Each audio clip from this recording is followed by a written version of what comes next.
archers. The oriflamme might as well have stayed unfurled. "We can take the tower, sire."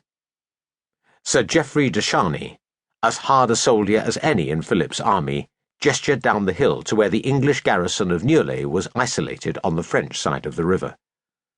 "To what end?" Philip asked. He was a weak man, hesitant in battle, but his question was pertinent. If the tower did fall, and the bridge of Neuilly was thus delivered into his hands, what would it serve? The bridge merely led to an even greater English army, which was already arraying itself on the firm ground at the edge of its encampment. The citizens of Calais, starved and despairing, had seen the French banners on the southern crest, and they had responded by hanging their own flags from their ramparts. They displayed images of the Virgin, pictures of Saint-Denis of France, and, high on the citadel, the blue and yellow royal standard, to tell Philip that his subjects still lived, still fought. Yet the brave display could not hide that they had been besieged for 11 months. They needed help. "Take the tower, sire," Sir Geoffrey urged, "and then attack across the bridge. Good Christ! If the goddams see us win one victory, they might lose heart." A growl of agreement came from the assembled lords. The king was less optimistic.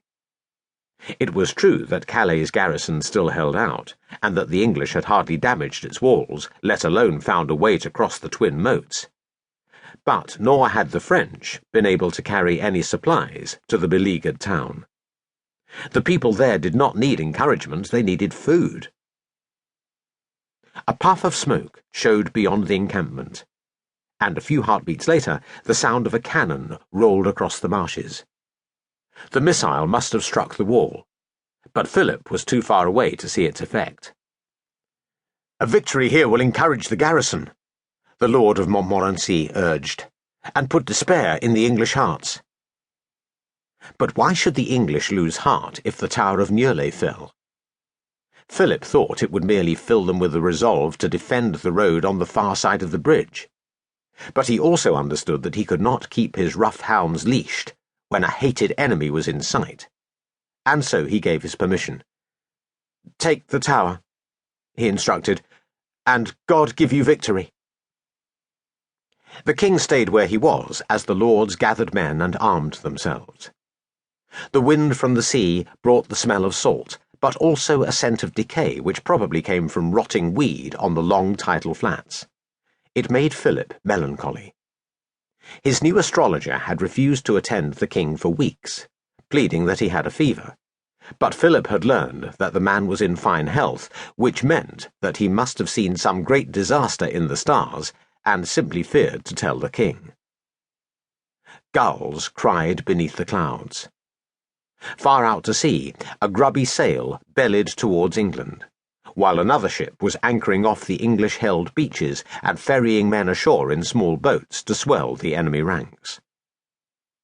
Philip looked back to the roads and saw a group of around 40 or 50 English knights riding towards the bridge. He made the sign of the cross, praying that the knights would be trapped by his attack. He hated the English. Hated them.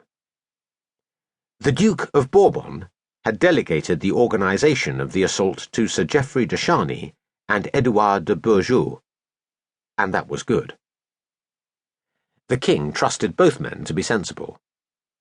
He did not doubt they would carry the tower, though he still did not know what good it would do. But he supposed it was better than letting his wilder noblemen carry their lances in a wild charge across the bridge to utter defeat in the marshlands. He knew they would love nothing better than to make such an attack.